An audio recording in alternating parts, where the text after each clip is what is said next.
Fala galera, vocês estão bem? Eu espero que sim. Um caçador lendário que trabalha para uma corporação com a habilidade de necromancia, é fortemente criticado pelo público e é conhecido por ser imortal. Ele até escapa da caverna da morte quando seu oponente, a Guilda Griffin, a inicia, mas ele sobrevive após uma longa luta, e hoje ele escolheu lutar contra a sede de Griffin. Kang Taerra está pensando de longe que seus oponentes não conhecem bem o próprio lugar, enquanto seus oponentes estão iniciando um ataque, pois receberão 5 bilhões ao matar Kang Taerra. Kang Taerra convoca o poder do dragão ósseo. As pessoas ficam chocadas enquanto a atmosfera é iluminada por uma luz azul. Então o dragão emerge destruindo o prédio com Kang Taerra em suas costas. O público, assim como Kang Taerra, não podia acreditar que ele usou tanta mana para invocar esse dragão. O mestre da guilda de Griffin, Yu Jojo, vê Kang Taerra do prédio enquanto ele flutua com o dragão. Os arpões sagrados lançados pelos oponentes fazem o dragão e Kang Taerra caírem, dividindo o prédio ao meio. A equipe da noite sagrada o cerca, e de longe Yu Jojo pede rendição, mas Kang Taerra lhe pergunta se ele já ouviu desistir, e enquanto pergunta isso, ele se levanta com um sorriso astuto no rosto. Enquanto isso, Yu Jojo começa a se aproximar dele, dizendo que Kang sempre faz coisas inesperadas que ele não gosta. A conversa continua entre os dois, e é quando Kang Taerra mostra uma pedra, e pergunta se ele está falando sobre isso. Yu Jojo concorda e que essa é uma das razões para tentar matá-lo. Então ele fala para o Prota se ele entregar a pedra vai deixar ele sair desse lugar vivo. Então nesse momento o Prota lança a pedra em direção a Yu Jojo, mas ele pega a pedra novamente, em seguida coloca ela na boca, e imediatamente engole. Então o Prota fala, se ele quiser obter essa pedra, ele terá que matá-lo. Então o velhote ordena o capotamento do Prota, e enquanto os soldados se aproximam para cortar seu estômago, o Prota bate no chão com toda a sua força e faz um monte de invocações para derrubar o máximo de soldados que ele puder, e isso dura a noite inteira. E assim que a noite passa e Kang Taerra morre, enquanto Kang Taerra morre, em outro lugar, uma pessoa acaba de acordar dos mortos, e as pessoas começam a gritar, dizendo que o jovem mestre acordou de sua morte, e essa pessoa que acaba de acordar, é o filho mais velho do clã Bakun, seu nome é You Shinvon. Enquanto isso, as pessoas em Shijian começaram a fofocar sobre esse incidente, mas na realidade quem acorda, é Kang Taerra, pois ele renasceu através do corpo do filho mais velho e prodígio de Ejian. Ao despertar, Kang Taerra começa a observar seu rosto e corpo enquanto olha no espelho. Ele se deita no chão e começa a pensar em como acabou na antiga China no corpo de alguém com a personalidade exatamente oposta à sua. Foi então que ele entendeu que a pedra que engoliu antes de morrer tem o poder de reencarnação, e é por isso que Yu Jojo queria tanto essa pedra. Assim que ele se levanta com o pensamento de mudar suas características atuais, várias bolhas de texto começam a aparecer na frente dele, detalhando seu nível de jogo atual e as habilidades que ele possui atualmente. Kang Taerra senta-se em frente à janela de classificação do jogo e começa a ler,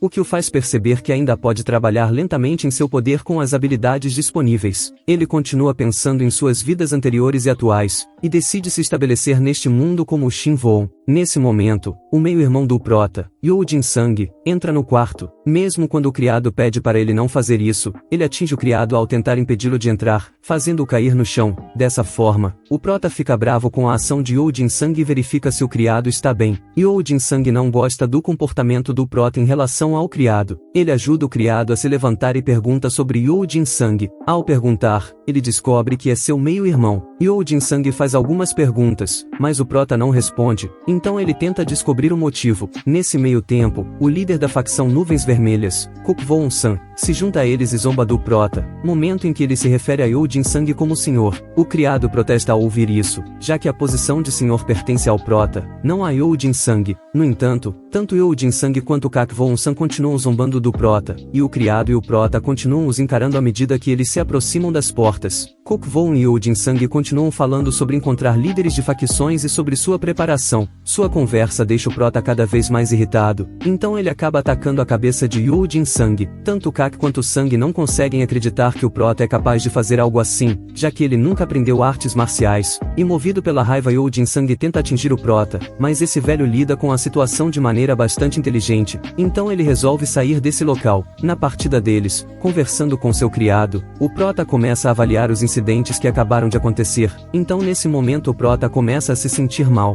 com dor de cabeça, seus olhos escurecem e ele começa a ver suas memórias de antes dele acordar, como quando seu irmão Yu Jin-sang o bateu de forma injustamente em uma briga, o envenenou até a morte, também envenenou seu próprio pai, e dormiu com a mulher que já era comprometida de seu irmão, e depois do flashback, Kang Taeha começa a sentir tristeza pelo Shin Won, e também percebe que o que ele acabou de fazer com Yoo Jin-sang não foi a ação correta para ele tomar nesse momento, e dessa forma, ele deixa até o seu criado confuso. Ele continua pensando sobre o que ele esperava há poucos momentos atrás dessa nova vida e o que está obtendo nesse momento. Ao voltar para o local de Yoo Jin-sang, ele começa a explodir de raiva, pois ainda não consegue aceitar que foi atingido por alguém que ele acredita ser incapaz de fazer algo assim. O velhote tenta acalmar esse maluco, e sai para ver os preparativos da cerimônia, com o plano de matar o Prota mais uma vez, assim como já fizeram antes. Só que enquanto isso, o Prota chega a um vale abandonado para treinar sua necromancia, onde a guerra ceifou muitas vidas. Então ele começa a absorver a mana que encontra no chão,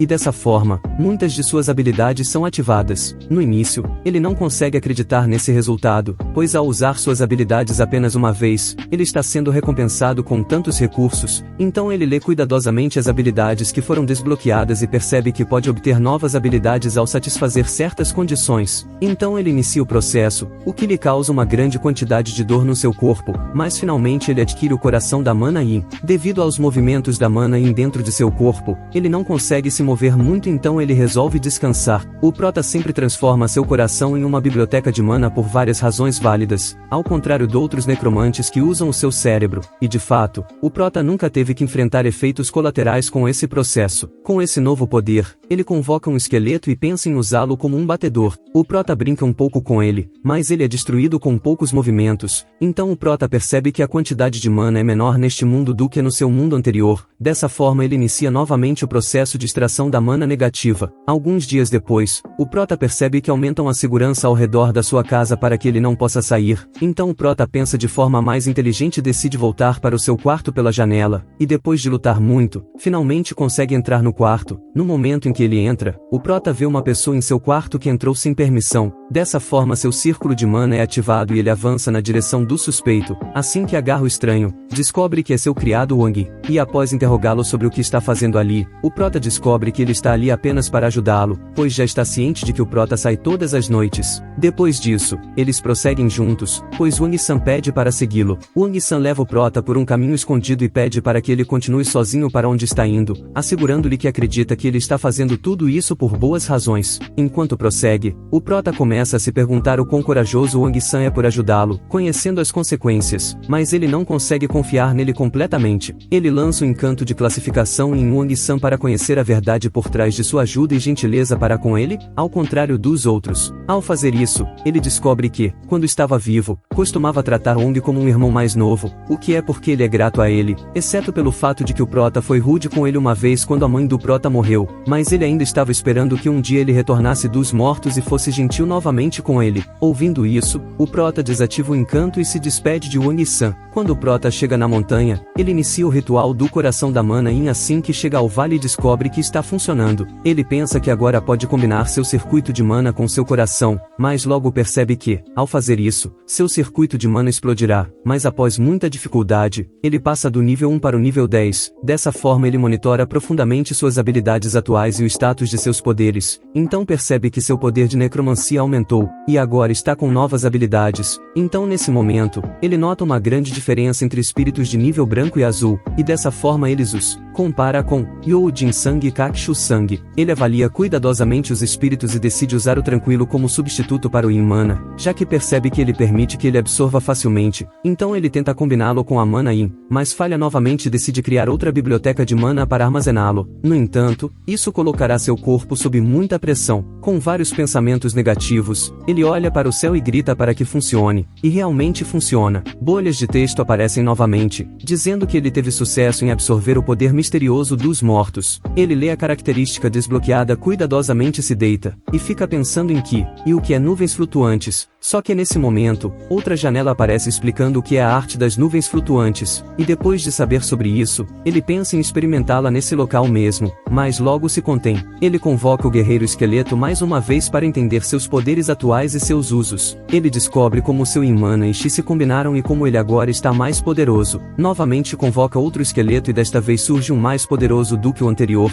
O Prota descobre que o segundo esqueleto guerreiro possui mais habilidades do que ele, então tenta verificar suas habilidades habilidades e coloca os dois esqueletos para brincar um pouco. O esqueleto mais poderoso começa a dominar a brincadeira com seus movimentos bastante ágeis, enquanto o prota avalia a força e as habilidades deles. O esqueleto continua lutando, e quando a brincadeira termina com o segundo esqueleto vencendo, o prota cancela a invocação, então vai verificar o status. Ao notar as mudanças na Mana Yin, ele logo percebe que seu Chi interno não regenera naturalmente, então para gerar mais Chi interno, ele vai precisar da ajuda de um praticante de artes marciais, assim ele vai ter que aprender artes marciais. Ao voltar para casa, o prota diz a Wang San que deseja aprender artes marciais. Wang San fica atordoado ao ouvir isso, porque o prota nunca se envolveu em lutas durante toda a sua vida. Enquanto murmura consigo mesmo, Wang San exclama e pede para nunca mencionar a palavra mágica, pois ela foi abandonada após a guerra que ocorreu há 30 anos. Wang San informa ao prota que, a partir de uma biblioteca, ele poderia reunir todas as informações antigas sobre os representantes do clã Bakun.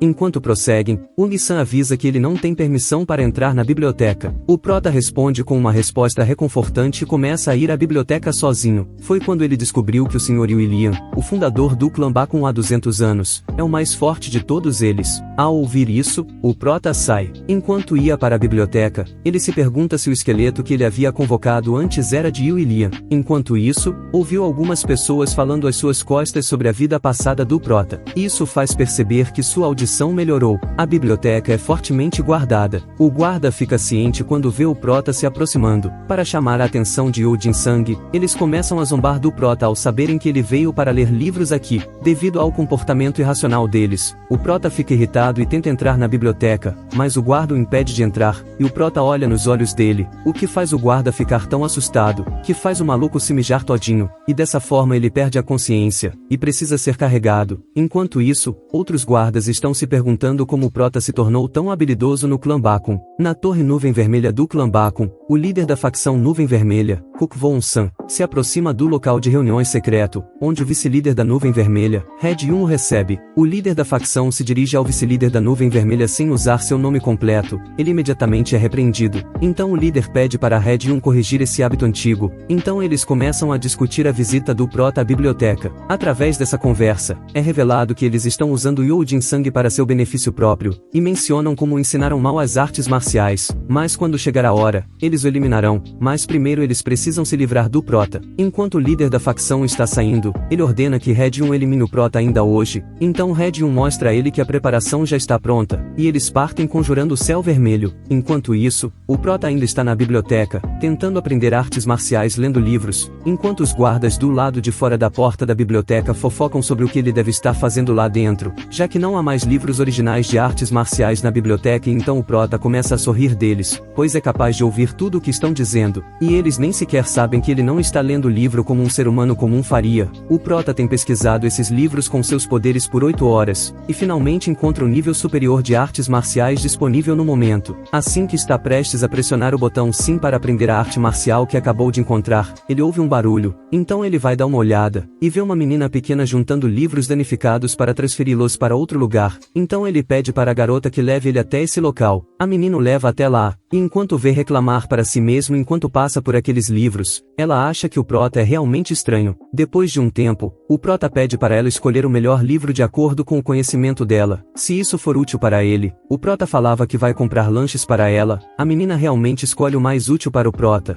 e assim termina a busca do prota por encontrar o livro apropriado. Então nesse momento, o processo de aprender artes marciais começa, mas foi tão difícil para o prota que ele fez uma pausa no meio, e enquanto ele fazia essa pausa, uma energia verde desconhecida está vindo na direção de seu corpo, e ele não conseguia parar essa energia, mesmo abrindo amplamente seu circuito de mana. Mas neste momento, a bolha de texto aparece e o informa que uma maldição da morte foi colocada sobre ele por um ser desconhecido. Ele suspeita de seu meio-irmão que tenha feito isso, mas pela experiência na sua vida anterior, ele sabe que esse tipo de energia é como uma bênção para um necromante, e não uma maldição, pois ajuda o coração da mana de forma muito eficaz. Pensando nisso, seus olhos se iluminam. Usando o cadáver dos subordinados de Yu Jin-sang, eles começam a lançar uma maldição da morte no prota, mas nesse momento seu coração da mana completa completa 3 círculos, pois absorveu a enorme quantidade de Mana Yin que vinha da maldição lançada, o que causa um aumento de nível. Então ele percebe que sua taxa de crescimento é muito mais rápida do que em sua vida passada. Não apenas isso, mas ele também começa a receber outras vantagens do excesso de Mana Yin. Enquanto isso, a janela de status aparece, mostrando que ele adquiriu aprimoramentos nas artes marciais e está desbloqueando muitas outras habilidades. Nessa brincadeira a noite passa rapidamente enquanto ele tá fazendo tudo isso.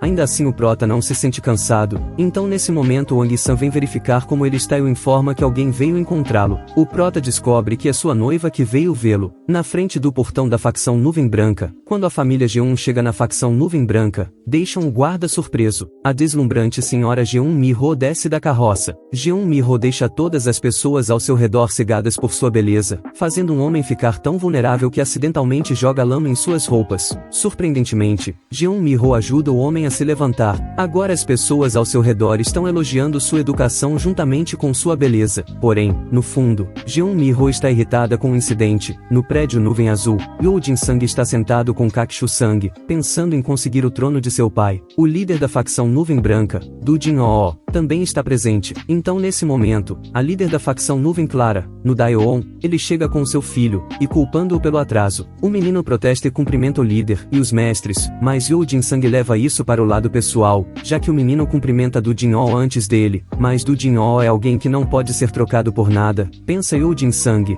mas logo em seguida, o líder da pequena nuvem, Motaijil chega e elogia Yoo Jin-sang, dizendo que sente que Jin-sang é o futuro líder e perfeito para a facção Nuvem Branca. Então Kakushu-sang pede para começar a reunião, mas Do Jin-oo diz para eles esperarem por Shinvon. Jin-sang e Motaijil não estão satisfeitos em ouvir isso. Então Prota chega, então puxa Oni-san pela mão, fazendo-o sentar ao lado dele. Ninguém estava esperando que isso acontecesse, nem mesmo Oni-san. Motaijil protesta contra isso e uma discussão começa entre o Prota e ele. O Prota defende corajosamente sua ação perguntando a Motaijil se ele precisa de permissão de alguém para fazer qualquer coisa. É quando Yoo Jin-sang habilmente acalma a situação. Motaijil concorda com ele e a reunião começa. Então Kakushu-sang começa a conversa sobre a chegada da família G1 aqui. Ele discute ainda mais o motivo da família G1 quebrar um contrato de 10 anos. Através dessa conversa, o Prota entende claramente que eles estão tramando contra Do Jin-oo para tirá-lo de sua posição. No Daeon explode de raiva ao ouvir que o chefe da família G1 está se encontrando secretamente com o comissionado Wangra. Nesse momento, G1 Miho entra na sala de reuniões e pergunta ao Prota se ele está bem. Do Jin-oo percebe que G1 Miho está aqui com os guardas, o que significa que a família G1 não confia mais neles. Enquanto Yoo Jin-sang elogia a beleza dela, no Daeon também nota o guarda. Sem perder tempo, um dos guardas, o figurante informa que eles querem cortar todos os laços com a facção Nuvem Branca. Ao ouvir isso, no Daeon protesta e o guarda informa a razão por trás de sua decisão. O guarda ainda lhes diz que, se a facção Nuvem Branca colocar alguém no trono dentro de meio mês, eles podem reconsiderar sua decisão. Ao ouvir tudo isso, Do Jin-oo desaprova fortemente a decisão e a oferta que eles fizeram. Do Jin-oo suspeita que Yoo Jin-sang deve ter estado por trás dessa conspiração. Finalmente, quando Junju Yang começa a mencionar o Prota e o envolvimento de G1 Miho, o Prota interrompe ele. O seu irmão pensa que isso está acontecendo porque o Prota não será capaz de aceitar o fato de que seu noivado está sendo desfeito, pois ela é com o amor de sua vida, mas é pelo contrário, o Prota é quem decide terminar esse noivado, dessa forma chocando todos nesse local. G1 Miho sentiu as mesmas sensações desagradáveis quando o Prota a viu pela primeira vez, mas ele suportou a dor usando a Mana Yin, pois nesse momento, ele começou a ver as memórias do Shinvon e G1 Miho, onde descobriu como a personalidade dela é feia e o quão perigosa ela pode ser no futuro, mesmo que algumas dessas memórias fossem obscuras para o Prota. Essas são as razões pelas quais ele cancela o noivado primeiro. Quando a decisão é tomada, o conflito começa entre o guarda da família G1, Junyoung Yang, e no Daeon. O Prota pergunta o motivo de sua reação após sua decisão, já que eles queriam a mesma coisa um momento atrás. Junyoung Yang diz que não pode rejeitá-la primeiro, pois isso prejudicaria a reputação dela. O Prota mantém sua decisão, o que deixa Junyo Buyong mais irritado, e ele tenta acertar o Prota com seu poder de artes marciais, mas Do Jin-oo lembra ele do seu lugar, protegendo o Prota com um poder extraordinário apesar de sua idade avançada. Junyo Buyong imediatamente muda de tom e diz que não estava tentando declarar guerra, apenas estava tentando fazer reclamações contra o Prota. Do Jin-oo diz a ele que isso não é uma reclamação comum. Yoo Jin-sang não apoia o Prota e começa a justificar justificar o comportamento da família G1, propondo resolver o problema entre as famílias por meio de um duelo. Ao ouvir isso, Uni-san protesta, pois sabe muito bem que o prota não sabe nada sobre artes marciais. Tanto do Jin-Oh quanto no Daeon concordam com ele. Junho desafia o prota para lutar no duelo ou pedir desculpas a G1 Mi-ho. Finalmente, o prota quebra o silêncio e sai da sala. Yoo Jin-sang pensou que ele estava saindo covardemente, mas mais tarde descobriu-se que o prota realmente saiu para convidar seu oponente para o duelo. Enquanto isso, todos os habitantes da cidade começam a se reunir lá ao ouvir a notícia de que um duelo está prestes a acontecer entre o prota e a família G1. Em um curto período de tempo, o ginásio da família Baek fica cheio de pessoas. O vice-lord e o líder da facção Nuvem Branca, juntamente com outros membros, começam a se preocupar com o prota. Enquanto isso, na multidão, as pessoas começam a assumir tantas coisas. Du Jin-Oh revela que se ele impedir o duelo de acontecer, isso prejudicará a reputação do prota, o que é uma desvantagem para o prota, sendo monarca, mas Du Jin-Oh assegura que ele protegerá o mestre deles, não importa como a situação se desenvolva. O vice-senhor alerta a todos para não interferirem até que o duelo chegue a uma conclusão, apesar do pedido de Wang-san para não pisar no campo de batalha. O prota prossegue com isso, e Junho-bu pede para o duelo começar, enquanto o prota nota que G1 Mi-ho está fingindo ser inocente diante das pessoas, então ele diz a ela para se juntar a uma ópera. John Bu-ayan protesta novamente, mas Du Jin-Oh lembra o oponente sobre o que pode e o que não pode ser feito no duelo. Com isso, John Bu-ayan escolhe o oponente do prota. Ele escolhe Dao Xin entre eles e lhe diz as regras, deixando todos em choque. O prota pede para John Bu-yang lutar com ele no duelo, mas John Bu-yang nega e sugere lidar com seu subordinado primeiro. Sem mais delongas, um comentarista inicia o duelo e para lidar com a situação, John Bu-ayan diz para destruir o prota. Com isso, o oponente ataca primeiro. O prota defende e então o prota revida de forma impressionante. O oponente começa a usar artes marciais, o que a multidão vê como injusto, mas quando ele soca o prota no estômago, o oposto do que ele esperava acontece. Yoo Jin-sang pensa que talvez o prota estava usando um escudo de aço em torno de seu ventre, o que explicaria por que o oponente se machucou ao socar. Para dissipar suas dúvidas, o velhote diz que é uma arte externa, mas os figurantes desaprovam isso, enquanto o prota nem mesmo sabe o que é arte externa. Desta vez, a multidão responde a favor do seu mestre. Ao ver isso, John Bu-yang cala a boca e imediatamente aceita a derrota na primeira rodada. Enquanto isso, o prota percebe que os efeitos da armadura óssea começaram. Com isso o figurante avança para lutar na próxima rodada. Du Jin-Oh tenta impedi-lo, mas Junho Bu-yang deixa claro que o prota não é mais uma pessoa comum, portanto, ele tem o direito de lutar. Ainda assim, o vice-senhor e Du Jin-Oh negam deixá-lo lutar, enquanto o prota diz para Junho Bu-ayan se juntar a ele rapidamente e começar a luta. Antes de iniciar a luta, John Bu-yang adverte o prota, mas ele simplesmente ignora. O figurante avança com orgulho e confiança de que ele definitivamente vencerá e ataca primeiro. O prota defende inteligentemente, e a multidão fica maravilhada com os movimentos do prota, começando a julgar a família G1 e seu representante que está lutando no momento. Enquanto o oponente calcula o movimento do prota, ele o soca com o poder do Mana Yin e ele cai no chão. A multidão começa a torcer pelo prota. Depois de um tempo, o figurinha se levanta novamente e um forte confronto começa entre os dois. Todos assistem com empolgação. Após algum tempo, John Bu-yang cai do palco com o rosto no chão, pois Du Jin-Oh se junta para defender o mestre deles, e ordena aos outros para se juntarem a ele. Membros se juntam, enquanto os membros da Nuvem Clara também cercam o inimigo. Tudo isso deixa G1 Mi-ho ansiosa, e sem perceber ela mostra sua verdadeira personalidade, e nesse momento as pessoas percebem o quão falsa ela é. Assim ela culpa John Gi-yang pela situação, enquanto o vice-senhor pede a ela para entregá-lo a eles. Nesse momento, Gunong-sang, conhecido como o mais forte da família Jin, ataca Junho Bu-yang com suas garras terríveis, deixando todos em choque. Ao ver isso, Du Jin-oh o tranquiliza, assegurando que ele protegerá o prota a qualquer custo, enquanto o prota lhe diz que não precisa de ajuda alguma. Enquanto isso, Gunong-sang começa a se preparar para a luta. O vice-líder entra entre o prota e Gunong-sang. Assim que Gunong-sang pergunta se ele quer começar uma guerra, Yoo Jin-sang interrompe e tenta acalmar a situação, falando a favor da família G1. Ele faz isso para que seu envolvimento secreto nisso não seja revelado. Em resposta, mesmo que um membro da Nuvem Clara comece a protestar, o prota concorda com ele e permite que eles partam, já que aprenderam suas lições. A multidão começa a se perguntar sobre as mudanças e habilidades incríveis do prota, enquanto, no fundo, Yoo Jin-sang percebe que é ele de quem o prota está falando, o que aprendeu a lição. Com isso, os Jun deixam o palácio Nuvem Banca com raiva incontrolável. Ao partir,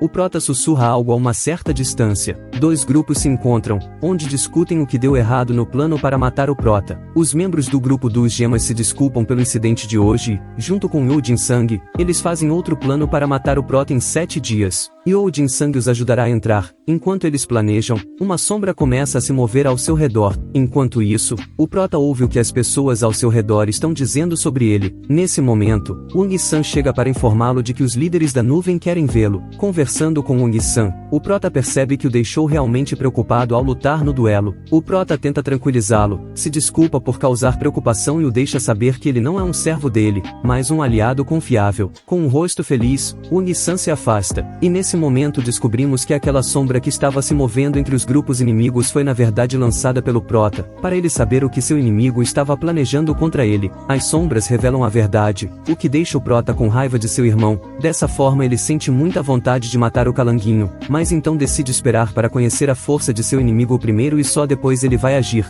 Então novamente o Prota vai para o Vale da Névoa Sangrenta, e quando chega no local, ele invoca um esqueleto mais poderoso, e quando ele verificando sua janela de status, vê que esse é muito poderoso para usar por enquanto, e então invoca 5 outros esqueletos de nível 1 para usá-los durante o dia, reconhecendo o poder do sábio Shinig do Oriente. A janela de status do Prota aparece, e ele avalia profundamente suas forças e habilidades adquiridas. Ele pensa em dominar mais artes marciais, mas então decide trabalhar mais em sua habilidade de necromancia. A partir dos mortos-vivos de primeira classe, ele avança até os túmulos dos mortos-vivos de Pico. Agora ele está em pé diante do túmulo do líder do clã Bakun, o L. Lang. Enquanto está parado, ele percebe que, apesar de ser um artista marcial de Pico, o túmulo de Willa não irradia nenhuma cor, ao contrário de outros de seu nível, revelando seu segredo. O Prota pronuncia Defika Extraction, extração de Ki da morte, mas depois de um momento, ela é parada sozinha. Sua barra de status mostra que ele ainda não é capaz de usar a extração de Ki da morte nesses mortos-vivos. O Prota se pergunta qual nível o ajudará nessa questão e entende quão forte o Willan era. Com esses pensamentos, ele decide verificar o túmulo de outro artista marcial de Pico e começa a se afastar. Enquanto sai, ele nota a arte de invocação de esqueletos. Lendo a janela de status, ele descobre que os mortos-vivos escolheram segui-lo. Portanto, a própria janela de status remove as restrições de nível. O guerreiro esqueleto finalmente acorda de seu túmulo. O Prota pede pela janela de status para verificar suas habilidades, e fica chocado ao descobrir suas habilidades extraordinárias. Em vez de tratá-lo como seu mestre, o esqueleto se aproxima casualmente do Prota e coloca a mão em seu peito para transmitir suas habilidades para o Prota, reconhecendo que foi ele quem o invocou. Enquanto o Prota enfrenta algo assim,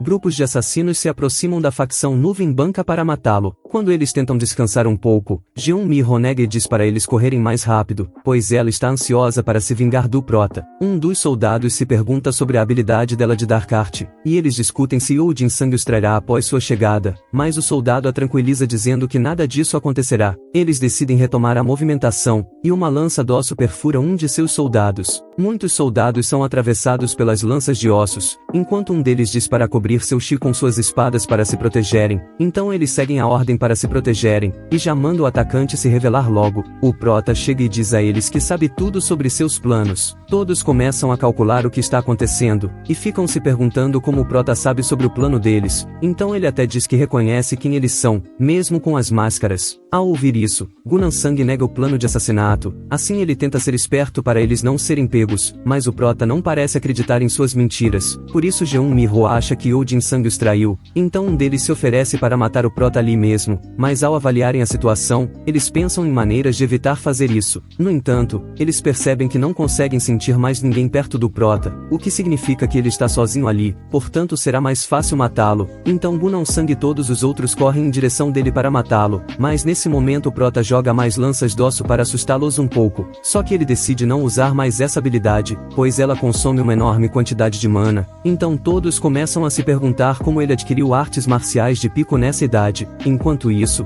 Gunansang grita para matá-lo e para todos não caírem em seus truques. Assim eles planejam correr novamente em sua direção, já que o número de lanças de ossos diminui. Quando os soldados de Zun começam a atacar novamente, o Prota invoca todos os guerreiros esqueletos. Os Jins não conseguem entender o que está acontecendo, enquanto os esqueletos tentam eliminá-los. Cada soldado começa a ficar nervoso de medo, mas Gu Nansang os ameaça, falando se algum deles desistir, ele mesmo vai capotar cada um. Então os soldados decidem lutar, já que de qualquer maneira terão que enfrentar a morte. O Protoss observa silenciosamente enquanto luta ao lado de seus guerreiros esqueletos. O grupo de guerreiros esqueletos e os soldados da academia entram em confronto uns com os outros. Enquanto lutam, os soldados dos Jun notaram algo estranho. As flechas que foram lançadas por outro esqueleto são habilidosas e precisas. Enquanto isso, Gu Nansang se lembra de uma memória de ter visto alguém com exatamente as mesmas habilidades com o arco. Ele se pergunta como o esqueleto consegue usar as mesmas habilidades de arquearia que o melhor arqueiro de Xinjiang, no Jukmon. Então, ele observa todos os esqueletos com cuidado, e chega à conclusão de que todos eles estão usando as habilidades dos artistas marciais de Xinjiang. Isso significa que derrotá-los é uma tarefa difícil. Então ele decide atacar o Prota já que ele está sozinho. Enquanto ataca o Prota, um guerreiro esqueleto protege ele. Então Gu Nansang percebe que é o mestre da espada da nuvem branca que acabou de salvar o Prota, e esse maluco agradece ao Prota, pois no último momento de vida ele vai capotar feliz. Após vencer a luta, o Prota não consegue acreditar o quão suavemente tudo isso aconteceu, além de suas expectativas, e nesse momento sua nova conquista é desbloqueada. Então ele avança em direção a Jeon Mi-ho, mas ela não consegue se mover de onde está, pois o Prota coloca sob um feitiço para se proteger. Assim ela culpa Yo Jin-sang por tudo, e oferece ao Prota ser seu amante novamente, mas o Prota não cai em sua atuação e lembra ela quão feia é sua personalidade. Ao ouvir tudo isso, Jeon Mi-ho decide matá-lo e o ataca com veneno, mas o Prota permanece ileso, pois é resistente ao veneno. Depois disso, o Prota mata Jeon Mi-ho, estimulado a corrupção em seu peito, e ela imediatamente cai no chão e morre. Então o Prota joga algo perto dela, e ao fazer isso ele sai pensando que o próximo é Yo Jin-sang. Alguns dias depois, Yo Jin-sang começa a questionar por que os assassinos da GM ainda não chegaram. Ele descobre que encontraram o corpo decomposto de uma mulher, que é suspeita de ser o corpo de Jeon Mi-ho. Esse incidente deixa o líder da academia traumatizado. Yo Jin-sang entende o motivo do assassino e logo percebe que esse é o trabalho do Prota para ameaçá-lo. Ele pretende pensar em uma solução, enquanto seus membros do grupo dizem para ele beber algo em vez disso. Depois que Yo Jin-sang sai, Kakshu-sang e Motaijil falam sobre o quão insuportável o Prota se tornou. Portanto, Kakshu-sang sugere que Motaijil corte o Prota para sempre. Além disso, Kakshu-sang diz a Motaijil para estar preparado para uma guerra sagrada de sangue, e que eles executarão o Prota assim que tiverem a chance. Eles também planejam aumentar o nível da maldição no Prota, então Motaijil sai para cumprir o que lhe foi pedido. Muitas pessoas se reúnem do lado de fora da residência do Prota com várias mensagens e razões. À medida que a popularidade do Prota cresce entre eles, Ung-san luta para administrá-los. Ele os informa que o Prota não está disponível para encontrar ninguém agora. A multidão fica irritada com ele e sai. Alguns até se perguntam o quão sortudo Wang-san é por estar ao lado do Prota. No entanto, apenas Wang-san sabe o quanto é difícil lidar com um mestre teimoso como o Prota. Enquanto lida com a multidão,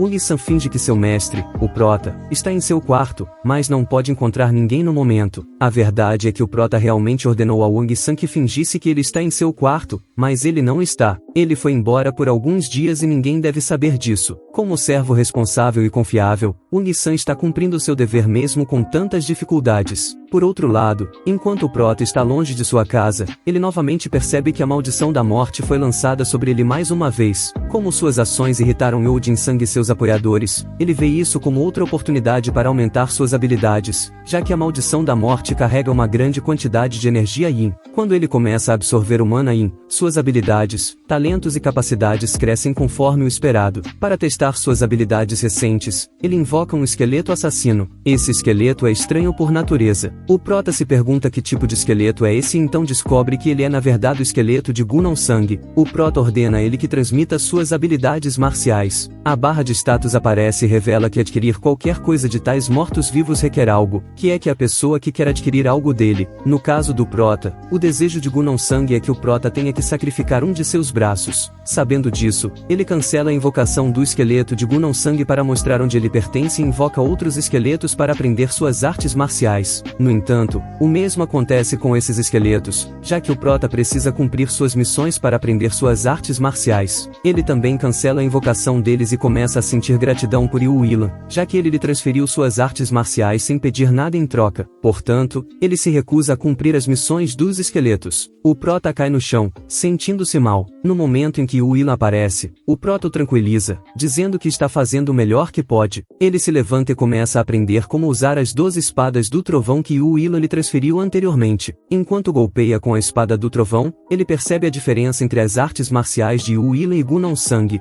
e Yu Ilan começa a tocar algumas partes do corpo do Prota, o que o faz perceber que ele não estava usando o circuito de mana em nenhum momento. Os pontos de pressão e os lugares que Yu Ilan tocou eram os lugares onde o circuito de mana dele estava bloqueado. Com o Ki do sábio Shinig do Oriente, ele começa a abrir todos os seus pontos de pressão em seu corpo. Com essas intenções, ele evolui de nível e desbloqueia um grande número de habilidades e conquistas. E Yu Ilan aprecia a sua decisão. Du Jinhao começa a sentir uma dor insuportável dentro de seu corpo, e enquanto suporta a dor, ele revela que não quer morrer agora e precisa de mais tempo para concluir alguns trabalhos. Nesse momento, o líder da nuvem clara aparece. Ao ver a situação de Du Jinhao, ele fica chateado, mas Du Ji o tranquiliza, dizendo que não há com que se preocupar. O líder da nuvem clara assume que a condição atual do líder da facção é devido ao excesso de trabalho ao ensinar artes marciais. Eles começam a conversar sobre a partida do Prota, enquanto o líder da nuvem clara pergunta a Du Jinhao se ele está preocupado com ele. Ele evita responder a pergunta, e em vez disso, começam a discutir o comportamento recente do Prota e os 4 pilares de Pyogoku.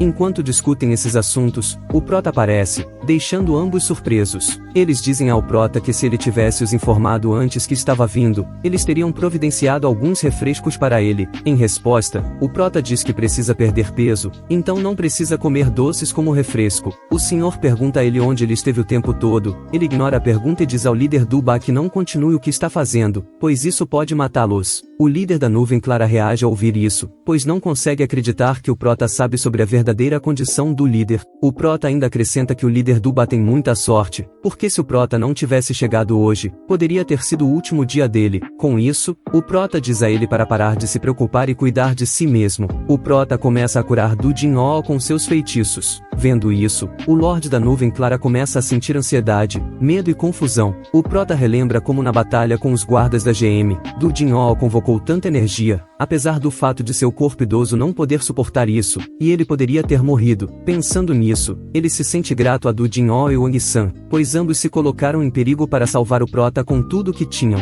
O Prota diz a Du Jinhao para se manter forte, enquanto começa a curá-lo desde a raiz. O líder da Nuvem Clara nota que Du Jinhao está realmente se recuperando de sua condição crítica. O Prota aprendeu isso com Yu Ilan e aplicou corretamente ao líder do Ba. Ao concluir o processo, as barras de status mostram que o Prota completou uma missão oculta. Enquanto o líder da Nuvem Clara não conseguia acreditar que Du Jinhao realmente se recuperou de todo o veneno que foi amaldiçoado em seu corpo momentos atrás, ao absorver a maldição de Du Jinhao, o Prota desbloqueia muitas conquistas impressionantes. Du Jinhao mostra gratidão ao Prota pelo que ele acabou de fazer por ele. Eles perguntaram a ele se ele quer contar como curou Du Jinhao, e em resposta, o Prota revela que também já foi envenenado, então ele sabe como curar. Além disso, ele revela que era na verdade uma maldição e que foi seu pai quem lhe falou sobre Du Jinhao. Ele também está sob a mesma maldição que levou à morte de seu pai. Du Jinhao e no Daeon não conseguem acreditar no que estão ouvindo. Du Jinhao fica furioso ao saber de tudo isso, e o Prota sugere que Yu Jin Sang e seus apoiadores estão por trás desse ato horrendo. Quando no Daeon pergunta por que o Prota não contou a ninguém sobre isso antes, o Prota explica as razões por trás de não ter contado a ninguém sobre isso até hoje. Ele diz que seu pai se sacrificou para salvá-lo e deixou uma tradição familiar para ele, que era a espada trovão, que ele mostra para ambos, deixando-os fascinados. E Yu Ilan obteve a melhor arma de arte marcial, a espada trovão,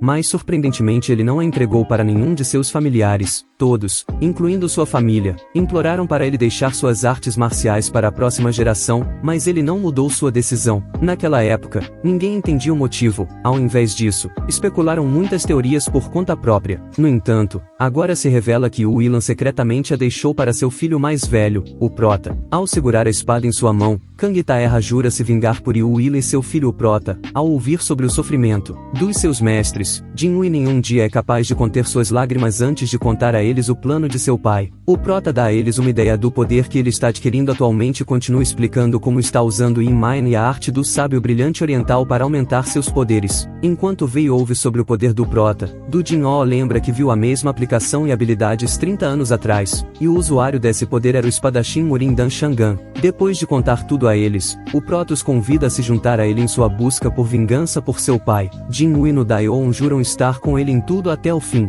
Enquanto conversam, o Prota percebe algo, pula e derruba alguém do telhado que estava ouvindo a conversa. Mais tarde, eles descobrem que é alguém em quem confiam muito. Ao interrogá-lo, percebem que ele mastigou veneno e morreu, então não puderam obter nenhuma informação dele. Com isso, o Prota, do Jin-Oh e no Daeon deixam os membros das facções Nuvem Vermelha em uma situação enganadora entre os outros membros das facções Nuvem. Em reação a isso, os subordinados da Nuvem Clara puxam suas espadas para se defender e tentar entender a situação inesperada em que se encontram. Um conflito começa entre a facção Nuvem Vermelha, a facção Nuvem Clara e a facção Nuvem Branca. A Gion da facção Nuvem Vermelha ordena a seus subordinados que matem todos aqueles que estão protestando. Enquanto o conflito está começando, os líderes da pequena facção Nuvem chegam e questionam a Jin sobre o que está acontecendo. Hajime lhes diz que o motivo desse conflito é o Prota e sua traição ao seu irmão Yo Jin-Sang. Os líderes da pequena facção Nuvem duvidam totalmente do motivo dado e dizem a Jin que, não importa qual seja o motivo, a ação atual deles não está correta e eles podem tirar a vida de muitos inocentes. A Jin não consegue convencê-los, então ele mata ambos, mas os membros da pequena facção Nuvem permanecem em silêncio mesmo após verem seus líderes serem mortos brutalmente. Em resposta a isso, a Gio zomba deles e os desafia para lutar com ele. No meio de tudo isso, o Prota, do Jin-Oh e no Daeon chegam e a Gio fica surpreso, pois segundo ele, eles já deveriam ter sido assassinados, já que ele já lançou o mais poderoso feitiço de sangue azura sobre eles, do qual ninguém poderia sobreviver. Vendo os três deles chegarem, todos os subordinados choram de alegria. Hajime começa a zombar do Prota. Ao ver isso, Jin-Woo repreende por falar desse jeito com seu futuro líder. A Jin percebe que os líderes da pequena facção também decidiram seguir o Prota. O Prota confronta todos, dizendo que Yo Jin-Sang está por trás deste massacre e que ele é quem os amaldiçoou e envenenou a ele e a seu pai. A Gion nega a alegação, portanto, o Prota lhe fala sobre o local secreto de reunião subterrâneo deles. Ao ouvir isso, a Gion entende que todos os seus segredos sujos já não são secretos. O Prota também conta a eles como descobriu tudo isso e convida Sambon para lutar contra ele. Desta vez, até os membros da pequena facção Nuvem se voltam contra eles. O confronto começa, a Gion ataca o Prota com plena confiança, enquanto o Prota já sabe sobre seu movimento e o considera infantil no que se trata de derrubá-lo. Justo quando a Gion pensou que o Prota havia caído em sua armadilha, sua bolha estoura após o ataque de Gion. O Prota ainda estava bem ileso. O Prota critica Gion por usar artes marciais tão infantis nele, enquanto Hajime não consegue acreditar que o Prota possui um Inkai tão poderoso. A Gion ataca novamente o Prota com toda a força. O Prota contra-ataca com a espada trovão e derrota a Gion. Outros membros da facção ficam espantados ao verem seu jovem bastardo usando as 12 espadas da nuvem de trovão para derrotar a Gion, o que eles não tinham visto desde a morte de Yu Ilan. Um dos membros da facção Nuvem Vermelha faz com que todos percebam que ainda podem vencer a batalha, já que estão em maior número. Ao ouvir isso, o Prota libera um exército de criaturas desconhecidas e habilidosas, que matam todos na facção Nuvem Vermelha. Vendo isso, tanto do Jin-Oh quanto no Daeon lembram do que o Prota lhes disse anteriormente sobre essas criaturas ou assassinos. Na verdade, esses são os soldados esqueletos que o Prota convocou no Vale da Névoa Sangrenta. Ele os cobriu com a habilidade do Manto Fantasma para que pudessem se esconder entre os soldados e surgir quando fossem necessários. Então o Prota também lhes conta por que seu pai não passou sua arte marcial para a família e que fez isso para salvar o Prota no presente. Vendo os habilidosos assassinos desconhecidos, os membros das outras facções pensam que eles são os subordinados secretos de seu jovem mestre. Com tudo isso, eles derrotam a facção Nuvem Vermelha e explodem de alegria com essa conquista. Eles então seguem em frente para enfrentar Kakushu-Sang e Yo Jin-Sang. Assim que entram na casa da Nuvem Vermelha, todos eles desaparecem, exceto o Prota. Nessa situação, em vez de ficar preocupado,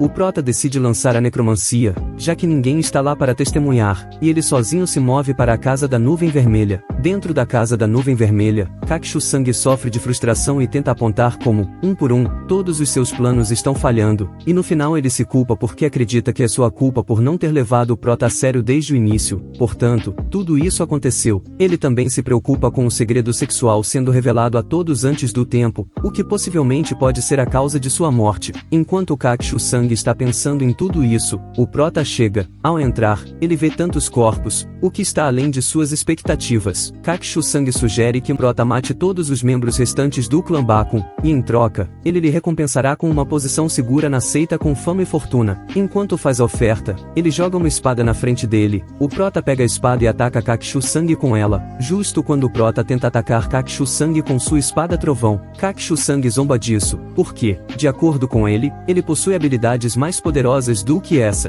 Com esse pensamento, ele desperta os cadáveres de Gol para se defender. O Prota invoca seus soldado esqueleto, e eles começam a se atacar. No entanto, em pouco tempo, ele percebe que os soldados esqueletos não são suficientes para derrotar tantos corpos de ghouls. O prota também aponta que, ao criar esse caos, Kakshu-Sang está tentando ganhar algum tempo por algum motivo, portanto, ele pensa em encerrar esse massacre o mais rápido possível, e para fazer isso, nenhum método normal funcionará. Ele precisa tentar algo novo e forte. A explosão de corpos é o método que encerrará essa situação imediatamente, e ele faz como pensou. A casa da nuvem vermelha desmorona na explosão causada por o prota. Após a explosão, os soldados esqueletos e o prota se levantam dos restos da casa da nuvem vermelha e procuram por Kakshu-Sang para ter certeza se ele está morto ou vivo.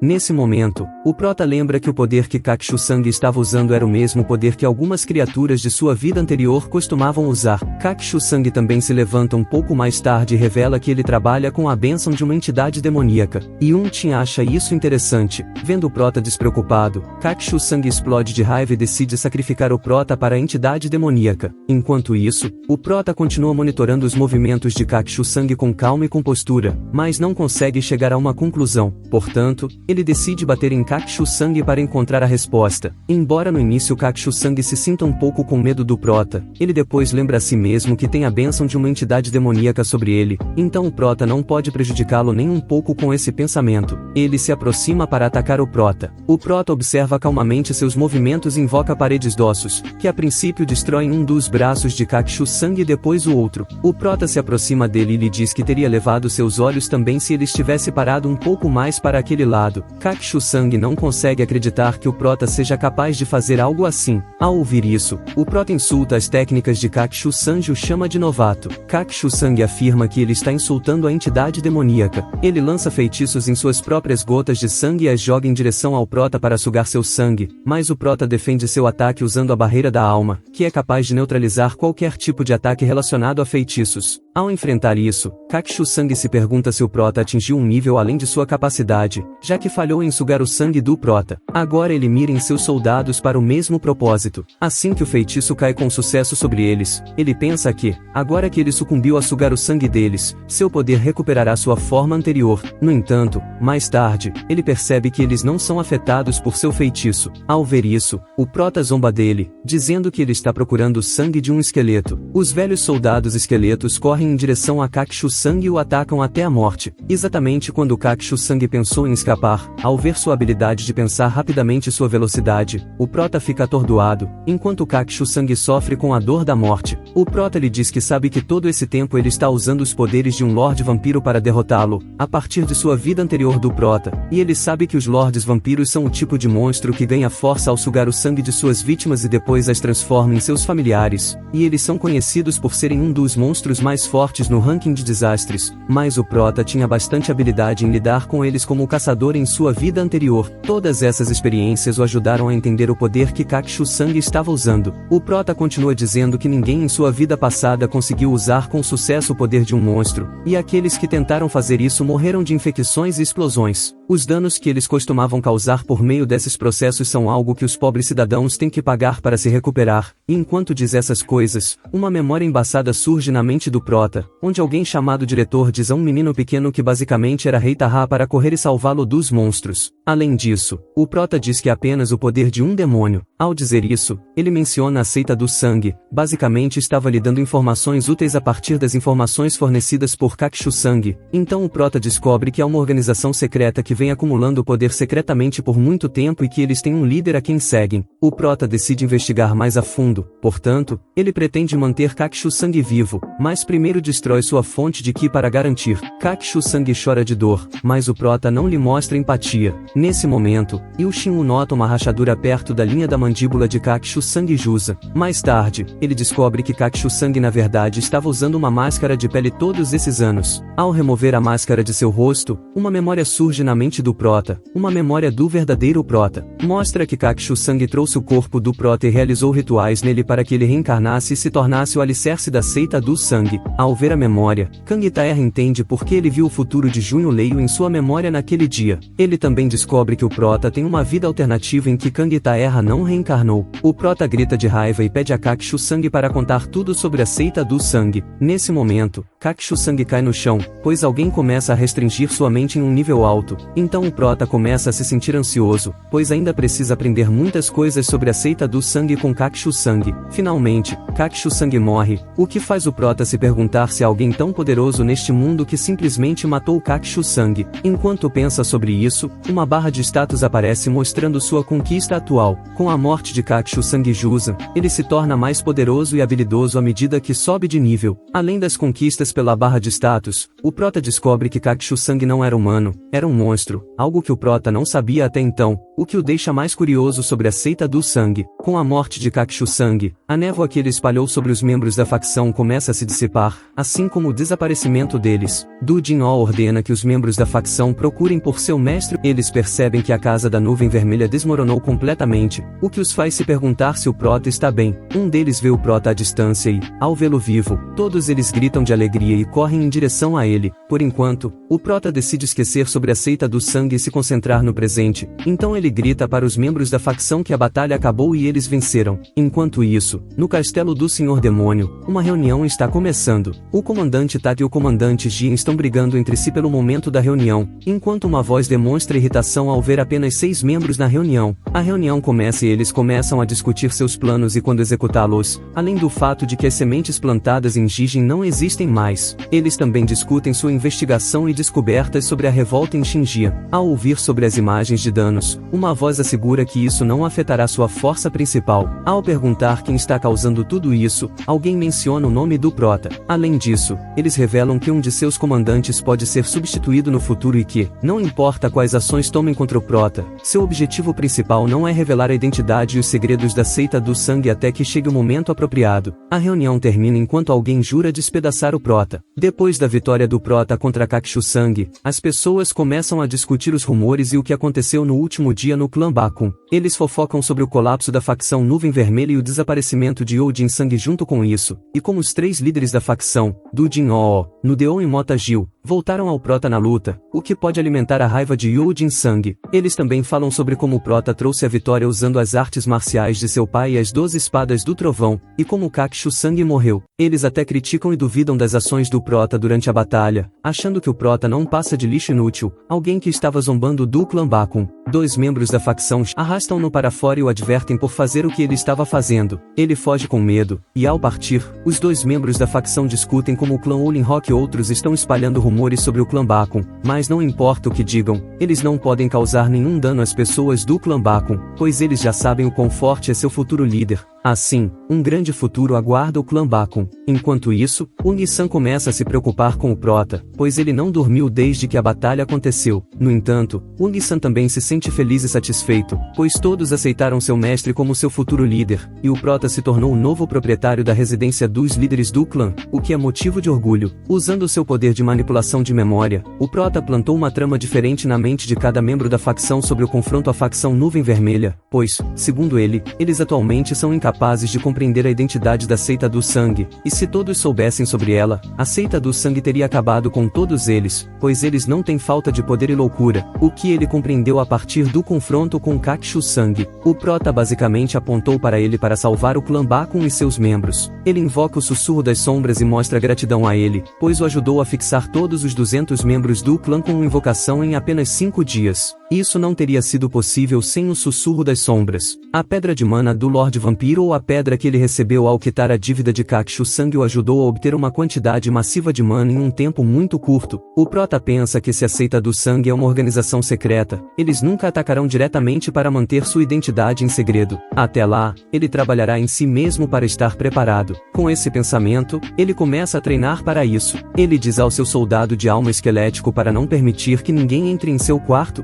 Ele abre a dimensão de bolso e tenta praticar com uma arma recém-obtida, mas não consegue, pois essa arma, que basicamente é um sábio, escolhe seu próprio mestre. Ninguém ou todos podem usá-la por escolha própria, e para usá-la, é necessário ter poder natural. O Prota coloca de volta e decide obter poder natural primeiro, portanto, ele segue para trabalhar em sua força de combate e invoca os membros falecidos da Nuvem Vermelha para praticar. Ele monitora profundamente a habilidade e força do esqueleto de Agi-1, e mais tarde descobre que todos esses membros mortos membros da Nuvem Vermelha aprenderam artes marciais demoníacas. Portanto, o Prota não pode pegar essas artes deles, pois o uso de tais artes é proibido. Ele fecha a dimensão de bolso, então ele decide mergulhar na memória do verdadeiro Prota para obter algum conhecimento sobre a seita do sangue. O Prota pensa na memória que viu recentemente, mas não consegue entender seu significado. Ele usa sua habilidade recentemente adquirida para mergulhar em um reino diferente como uma alma, deixando seu corpo. No início ele teme o que acontecerá se não conseguir retornar ao seu corpo, mas então afasta esse pensamento para que não o domine. Assim ele mergulha através do corpo do Prota e aterrissa na memória da vida alternativa do Prota. Ao pousar, ele vê que sua imagem está refletindo como o Kang Taerra e não como o Prota, e fica confuso. Em vez de ver a memória do Prota, ele começa a ver sua própria memória de infância, onde descobre que seus pais foram mortos por um monstro, o que levou Kang Taerra a ser enviado a um orfanato, onde outro incidente com um monstro aconteceu e matou seu querido diretor. Portanto, ele jura se vingar, e usando a vingança de Kanitaya, a corporação para a qual Kanitaha costumava trabalhar, planeja realizar todos os seus desejos egoístas. Enquanto vê a memória, uma voz se sobrepõe a ela. Era o verdadeiro Prota, a quem King Tej encontrou pela primeira vez. Ao ver o Prota, Kanitaya pensa sobre seu motivo para se infiltrar em sua saúde mental. Ele acha que talvez ele esteja tentando recuperar seu corpo. Portanto, ele se prepara para o combate. No entanto, ao dissipar todas as suas dúvidas, o Prota faz com que ele saiba que está aqui apenas para ajudá-lo e não pretende causar mal. O Shinvon prossegue explicando o que vem acontecendo desde a reencarnação de Kanitaya no dia do funeral do Shinvon. O mundo se dividiu em duas partes. Em uma parte, Kanitaha renasce através do corpo do Shinvon,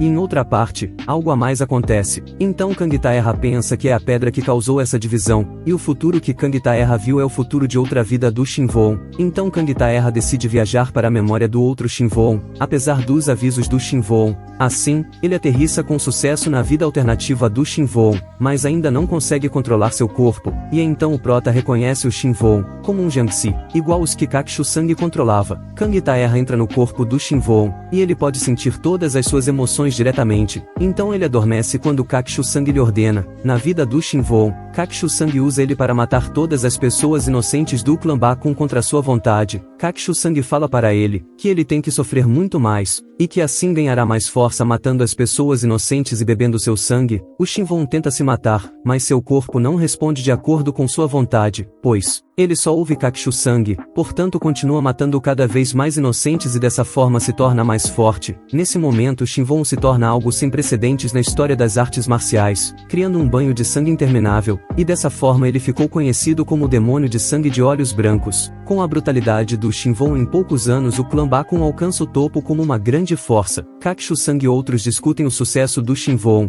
dizendo que apesar do fato do Shinvon não saber nada sobre artes marciais ele tenha se tornado o maior assassino da seita do sangue, o fato não muda que ele é apenas um servo da seita. Ao ver o olhar arrogante do Shinvon os outros membros da seita duvidam do controle de Kakshu Sang sobre o Shinvon. Kakshu Sang o tranquiliza, dizendo que ele tem total controle sobre o Shinvon com sua supressão de espírito Yin. Ele acredita nas afirmações de Kakshu Sang, assim eles continuam falando sobre corrompendo a união. Shinvon continua ouvindo-os em silêncio. Enquanto isso, Kang Taerra consegue ouvir todo o plano também, então ele tenta elevar o máximo de sentidos possível para conseguir lembrar todas as informações que está obtendo sobre a seita do sangue da vida alternativa do Shinvon, mas ele percebe que eles destruíram completamente o espírito do Shinvon e o encheram de vingança, e é por isso que o Shinvon se transformou em um demônio. Então ele imediatamente afasta esse pensamento para não ser destruído pela dor e tristeza do Shinvon, porque agora coletar informações sobre a seita do sangue é a única coisa importante a fazer. Enquanto Kang Tong estava pensando que estava na memória do Shinvon por 2 anos, o Shinvon ataca o líder do Céu Claro e o devora para ganhar força. Após devorar a energia que o Shinvon ganha, Kang Taerra sente algo que nunca sentiu antes. Kang Taerra descobre que é como uma força vital natural que abraça tanto a humanidade quanto o mundo. Enquanto pensa nisso, ele se lembra do tesouro que tentou obter antes, que exigia uma força vital natural para ser usada. Kang Taerra pensa que, neste caso, ele poderia usar a energia que o Shinvon está absorvendo agora. Então o Shinvon aproveita essa grande energia e se liberta dos feitiços de Kakshu Sang, usando isso para matar Kakshu Sang imediatamente. Mas, até o momento em que ele recupera o controle de sua vontade, a seita do sangue já está estabelecida suicida, e todo o crédito vai para ele, que vê isso como um pecado imperdoável do qual ele nunca pode se arrepender. Todos já estavam mortos. Enquanto isso, a entidade demoníaca chega, e os 8 comandantes vêm recebê-lo. A paisagem destrutiva de Shijian agrada à entidade demoníaca. Ele afirma que seus sonhos se tornaram realidade e agora ele plantará sua cultura demoníaca entre eles. No meio disso, o Shinvon corre a toda velocidade para matar a entidade demoníaca, mas assim que ele levanta sua espada contra a entidade, ela quebra sua espada ao meio e o levanta agarrando seu pescoço, dizendo quão surpreendente é ver um Genxi vivo e rompendo suas restrições. A entidade demoníaca diz ao Shinvon que não importa o quanto ele tente, ele ainda será uma criatura desprezível e declara que o Shinvon é o único inimigo restante para eles, portanto ele deve ser sacrificado. Assim ele mata o Shinvon e dessa forma o Prota volta da memória da vida alternativa do Shinvon, e tenta não esquecer nenhuma informação que acabou de conseguir. Então ele percebe o quão loucas são aquelas pessoas da seita do sangue. O que Kang Taerra descobre da memória do Shinvon sobre a seita do sangue que eles são um grupo de fanáticos cujo objetivo é trazer o Armagedon em nome da purificação. Seus soldados são poderosos além da expectativa de Kang Taerra, e ele não tem chance alguma diante do poder do líder da seita do sangue,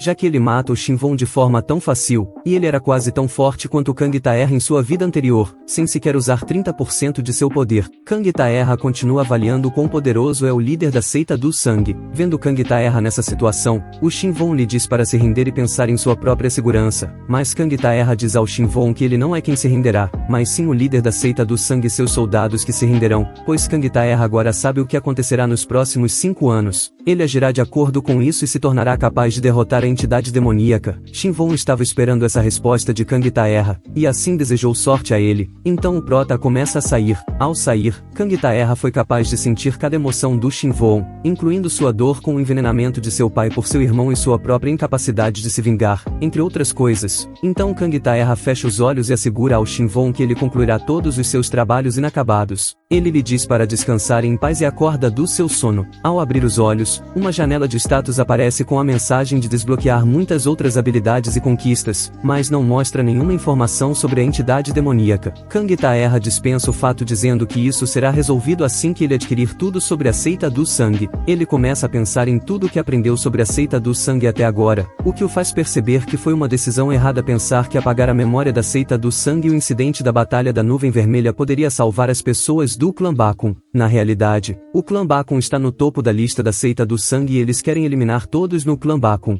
mas Kang Taerra nunca permitirá que isso aconteça. Ele calcula que a seita do sangue cresceu entre eles lentamente como um veneno, e seus 8 comandantes fortaleceram suas raízes ao influenciar qualquer facção a qualquer momento. Ele nem mesmo sabe quem é o líder da seita do sangue ou qual é sua localização, mas, depois de um tempo, Kang Taerra descobre quem é o superior de Kakshu Sangue, é Sheanxia, que está profundamente ligado à arte marcial de Zhejiang e é conhecido e elogiado por todos. Ele é uma figura que domina Zhejiang há 20 anos sem qualquer oposição. Enquanto saboreia chá, Kang Taerra pensa que é melhor que o superior de Kakshu Sangue não esteja muito distante. Nesse momento, Ung-san bate na porta dizendo que há um problema. Um dia atrás, os membros do clã Bakun que saíram, voltaram para o clã. Ao retornarem, eles ficam cansados e decidem descansar um pouco acampando. Enquanto isso, o vice-líder da facção reflete sobre a situação atual deles. Devido ao banho de sangue da nuvem vermelha, eles perderam uma grande quantidade de comissões, o que é uma grande desvantagem para o clã Bakun. Após montar os acampamentos, a menina Soyun convida o líder para comer, mas, preocupado, o vice-líder da facção recusa a comida e diz para distribuí-la para os outros. Enquanto fala com ela, ele descobre que Soyun trabalha na biblioteca da nuvem aglomerada e é uma criança responsável. Devido à sua natureza gentil, todos gostam dela. Nesse momento, o vice-líder da facção sente algo estranho. Ele avisa a todos que pode haver intrusos entre aqueles que se aproximam. Mais tarde, descobre-se que era o vice-líder do clã Huang Rock e sua equipe, que eles pensaram serem intrusos. Quando o vice-líder da facção pergunta o que os trouxe até ali, eles afirmam que é uma coincidência, que eles estão ali pelo mesmo motivo que eles, descansar. O vice-líder da facção sugere que eles procurem outro lugar por perto para descansar, mas o vice-líder do clã Huang Rock recusa a oferta e diz por que se preocupar em ir longe quando eles são os que planejavam descansar ali. O vice-líder da facção considera a ideia deles de descansar no mesmo local absurda. Ao ouvir isso, os membros do clã Huang Hok começam a reagir. O pai de Soyun chega lá para descobrir o que está acontecendo e se apresenta como líder da associação ao vice-líder do clã Huang Hok. O vice-líder do clã Huang Hok então pergunta a opinião dele sobre descansar ali, mostrando seus cavalos exaustos. No entanto, o líder da associação Zhan diz que a ideia de descansar no mesmo local é inédita para grupos de comissão. Ao ouvir isso, o vice-líder do clã Huang Hok reage, dizendo como ele ousa compará-lo a eles, e furioso, libera sua aura interior contra Zhang. Zhang fica assustado e pede ao vice-líder da facção que use o local de acampamento com eles. Com isso, os membros do clã Huang Hok prosseguem para montar seu acampamento junto com eles. No entanto, o vice-líder da facção sente que algo suspeito está acontecendo aqui. Eles não parecem estar ali com um motivo saudável. Portanto, ele envia um dos membros para o clã Bakun para informar seu líder o mais rápido possível sobre o caos que está se formando entre o clã Huang Hok e eles. Após 6 horas, o vice-líder do clã Huang Hok começa a gritar com Soyun, alegando que ela estava tentando roubar suas coisas. Vendo isso, o vice-líder da facção corre para saber o que está acontecendo. O clã Huang Hok começa, e o vice-líder do clã coloca sua espada no pescoço de Soyun e pede a ela que diga onde ela escondeu a Jade de Gelo, enquanto a pobre Soyun nem mesmo sabe o que é a Jade de Gelo. O vice-líder do clã Huang Hok começa a persegui-la, e é nesse momento que o vice-líder da facção interfere e pede ao vice-líder do clã Huang Hok para explicar o que está acontecendo. O vice-líder do clã Huang Hok diz que Soyun roubou a Jade de Gelo deles e estava tentando escondê-la na selva, enquanto Soyun foi até lá apenas para colher flores que viu de manhã. O pai de Soyun afirma que sua filha nunca poderia fazer algo assim, pois não está em sua natureza. O vice-líder da facção diz ao vice-líder do clã Huang Hok para entregá-la a eles, que vão investigar o assunto, mas o vice-líder do clã Huang Hok se recusa e diz que vão interrogá-la, já que ela admitiu que foi à floresta ao amanhecer. O vice-líder da facção não pôde dizer nada contra o vice-líder do clã Huang Hok, já que seus reforços ainda não chegaram. O vice-líder do clã perguntou a eles para pagarem o preço da Jade de Gelo se quiserem ter Soyun de volta. Nesse exato momento o prota chega, e todos se sentem aliviados ao vê-lo. Ele pergunta que merda está acontecendo, e ao vê-lo chegar tão rápido, o vice-líder da facção se pergunta como ele chegou tão rápido. Então o prota pergunta ao vice-líder do clã por que eles estão nesse local, já que o cavalo deles parece perfeitamente bem e eles não precisam descansar. Enquanto isso, Soyun corre para o vice-líder da facção, e o prota pergunta a Soyun como ela está, a abraçando com força. Enquanto isso, o vice-líder do clã está pensando em como o prota perdeu tanto peso, e já imagina que talvez ele não tenha comido bem. Um dos membros do clã Huang Hok pergunta como ele pode atirar uma pedra no vice-líder do clã Huang Hok. O prota diz que apenas parou um cachorro latindo jogando uma pedra nele. Vendo a pequena pedra, todos ficam chocados. A pedra os chocou porque, pela forma como o vice-líder do clã Huang Hok gritou, eles pensaram que o prota o tinha ferido com uma adaga ou algo assim. Para ignorar o constrangimento, o vice-líder do clã Huang Hok se apresenta ao prota, dizendo-lhe seu nome, mas o prota diz a ele que não está interessado em saber o nome de um porco. Então uma discussão começa entre eles. O ato relaxado do vice-líder do clã Huang Hok é uma reação ao tom do prota, pois ele acha que é desrespeitoso. O ato relaxado diz ao prota para entregar a criança ou o preço da Jade de Gelo, mas o prota se recusa a fazer isso, pois acredita em Soyun, que ela não roubou nada e nunca faria algo assim. O ato relaxado zomba do prota por acreditar nas palavras de uma serva para provar a inocência de Soyun.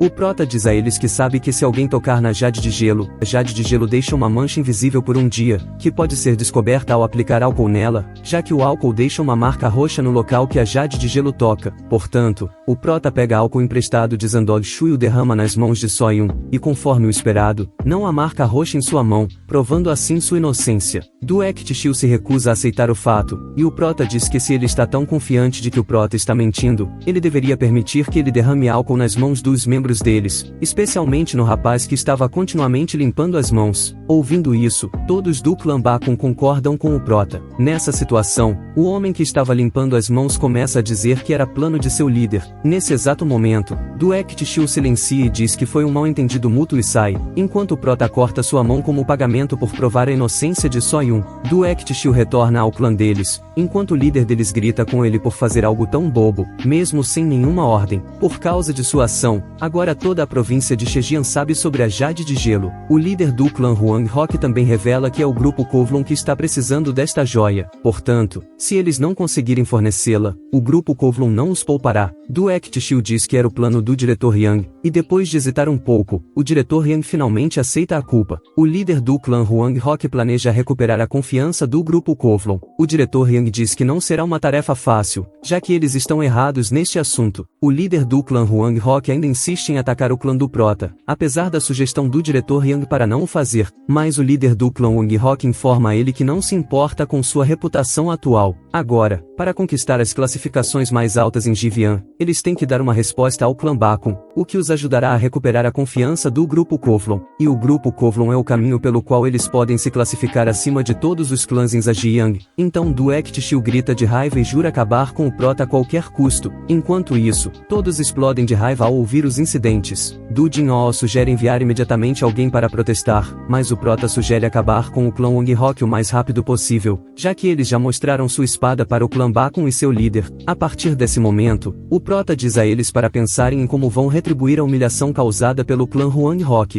O Prota diz a todos que a situação agora exige uma resposta forte para proteger o orgulho e a honra do clã Bakun. Nesse momento o Prota fala para o vice-líder da facção que dormir perto de inimigos no mesmo acampamento é estritamente proibido e inadmissível, então ele não deve fazer isso nunca mais. O vice-líder da facção se desculpa, mas o Prota diz a ele que entende por que ele fez isso, e o vice-líder da facção demonstra gratidão ao Prota e jura cumprir seu dever de acordo com a orientação do Prota. Ele diz ainda a Du Jinhao para dar um quarto separado à pequena Soyun para que ela possa descansar do trauma que passou recentemente. Ao perguntar como o Prota sabe tantos detalhes sobre a Jade de Gelo, ele revela que soube disso ao ler um trecho de um livro da Biblioteca de Reuniões das Nuvens. Mas, no fundo, ele agradece a memória do Prota, pois na vida real ele também ficou sabendo sobre a Jade de Gelo de lá. O Prota decide encerrar essa luta como uma disputa entre comissões, para que não chamem a atenção do clã Sangue, porque não é o momento certo para lidar com eles. Depois, ele pergunta ao tesoureiro-chefe sobre a situação atual deles em termos de comissões e fundos. O tesoureiro-chefe informa que eles podem continuar por mais de 4 meses com os fundos atuais. Du Jinhao informa que será difícil para os subordinados deles administrar com tão pouco dinheiro, não importa o quanto eles se dediquem a eles. Contra todas as expectativas, o Prota parece permanecer calmo mesmo depois de ouvir sobre a situação difícil. Todos permanecem atordoados. Então, o Prota prossegue explicando os planos futuros. Enquanto isso, do outro lado da cidade, Miss Dang monitora profundamente os clãs Bacon e Wang Hok. Enquanto monitora, alguém entra em seu quarto e a chama pelo nome. Ela imediatamente reage e o lembra de chamá-la pelo seu nome de código em vez de seu nome real. Em resposta, ele diz que soará estranho se eles se referirem um ao outro, como número 1 e número 2, mas Dang insiste que ele siga as regras da união, mesmo que soe estranho. Depois de um tempo, o homem concorda com Dang e lhe diz o motivo de sua chegada. Eles deveriam sair para comer alguma coisa. Miss Dang se recusa a sair,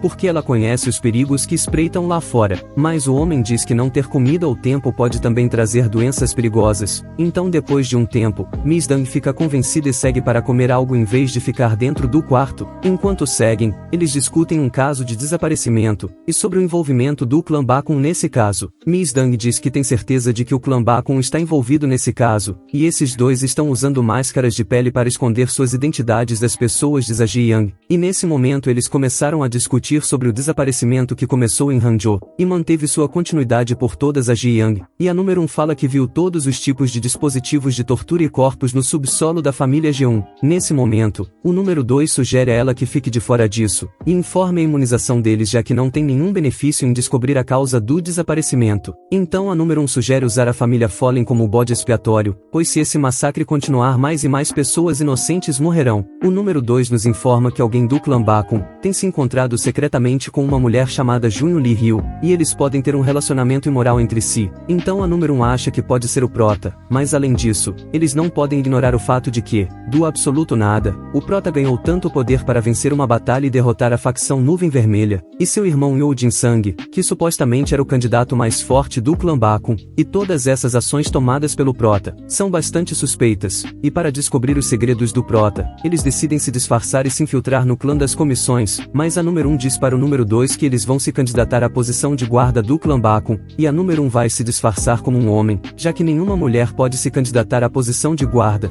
E nesse momento o número 2 fala para a número 1 as dificuldades que ele pode enfrentar ao se juntar a um grupo disfarçado de homem, e nesse momento o número 2 também tira sarro de seus ombros largos, mas ao ouvir isso, a número 1 Miss Dang pergunta a ele se ele quer levar um soco dela. Enquanto Enquanto conversam, eles veem uma multidão e descobrem que a multidão está lendo um panfleto de recrutamento da guarda do clã Bacon, onde eles notam que o clã Bacon está recrutando pessoas de todos os gêneros, desde que saibam artes marciais e tenham 3 anos ou mais de experiência trabalhando como guarda. Mas antes de começar o procedimento de entrevista para a posição de guarda, o instrutor diz a todos para ficarem em fila de acordo com suas facções preferidas. Nesse momento ele informa que eles entrevistaram 4 membros juntos em uma tenda, então alguns intrusos entre os candidatos tentam criar uma confusão para decidir quem vai entrar primeiro, e nesse momento eles notam a número 1 e o número 2 em um canto e tentam arrumar briga com eles. Assim eles começam a zombar de ambos, e como resultado, a número 1 fica irritado, e para lidar com a situação da maneira mais inteligente possível, o número 2, contra as expectativas de todos, implora para eles não os matarem, mesmo quando eles nem sequer os ameaçaram de capotamento. Dessa forma os intrusos ficam confusos e vão embora, e enquanto estão prosseguindo, o número 2 diz para a número 1 que essa é uma técnica secreta que ele acabou de aplicar para afastá-los, foi a arte de ser insuportável. Então no procedimento de seleção, poucos são selecionados entre os 4 candidatos, e quando ele anuncia o resultado do processo de seleção, 3 dos outros candidatos discordam fortemente de sua decisão de escolher ela, em vez dos outros, pois eles sabem artes marciais muito melhor do que ela, mas o prota diz a eles para aceitarem, dizendo que suas habilidades são inúteis, e ordena que a recém-recrutada pegue o uniforme de comissão dela e entre na casa Nuvem Clara. Kong no final agradece ao prota e jura que o servirá com sua vida. Então eles chamam o próximo grupo para a entrevista, e a número 1 e o número 2 entram, mas ao entrar,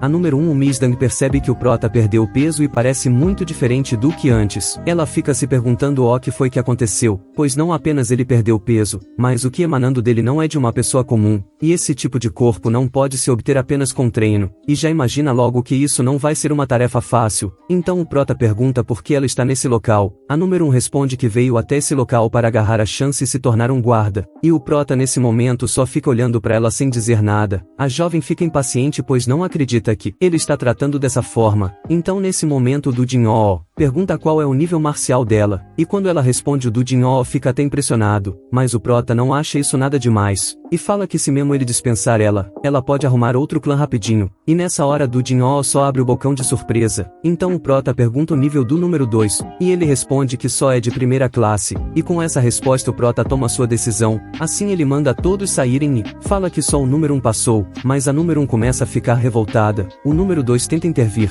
e fala que ela é muito habilidosa e seria um erro não aceitar. Então o prota decide deixar ela na lista de espera, e pergunta para o número 2 se ele aceita isso, mas nesse momento a número já fica furiosa. Então o número 2 esconde a cara dela e fala que isso é perfeito, dizendo que ela está tão feliz que nem consegue falar. Assim ele puxa ela dessa tenda e fala que vai esperar boas notícias, e o prota vendo esses dois se pergunta o que diacho eles estão fazendo nesse lugar.